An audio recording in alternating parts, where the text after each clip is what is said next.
Okay, snapping hip syndrome. Now, snapping hip syndrome doesn't actually involve the hip joint itself, it is the psoas muscle. And snapping hip syndrome is basically if someone was to raise their legs up into the air and as they lower down, you hear a pop or a click somewhere in the medial hip there. Now, the psoas muscle comes up and attaches onto the transverse processes of the lumbar spine, comes through underneath the abdominal viscera and attaches onto the lesser trochanter of the femur. The main role for psoas is hip flexion, so bringing the hip into flexion. As well as that, it does internal rotation and then it's a lower back stabiliser due to its support onto the lumbar spine. It's really common for people with desk-based jobs to have a shortened and tight psoas muscle, simply because their hip is in flexion for a large part of the day. That shortens the muscle. So with the snapping sound, basically as the muscle comes through underneath the abdominal viscera and into here, as someone's hip raises into flexion, let's just say in a leg raise in the gym, as it lowers back down, the soft tissues of the psoas muscle flick over the tissues. Now if the muscle's quite loose, the muscle won't flick, it will simply glide over other tissues.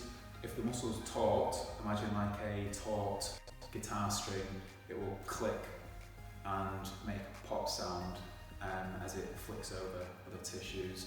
So pay attention to the exercise that I'm going to show you. It's a little bit different to most hip flexor stretches as the movement isn't so gross. It's quite a small movement, but the main thing to take away is the activation of your glute muscle.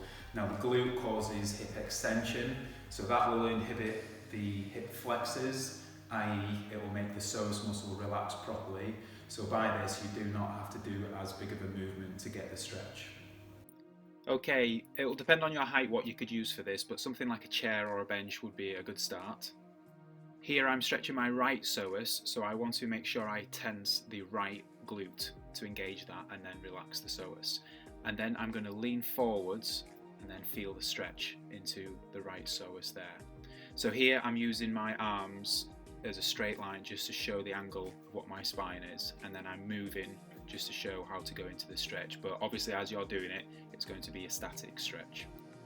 So here I've actually relaxed my glute muscle just to show how far forwards you do go without that glute activation. So this isn't the right way to do it as the psoas muscle isn't going to be properly stretched.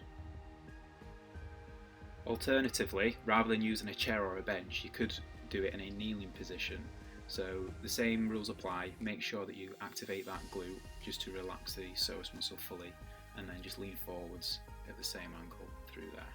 You'll find you probably won't be able to go quite as far this way because the knee is bent.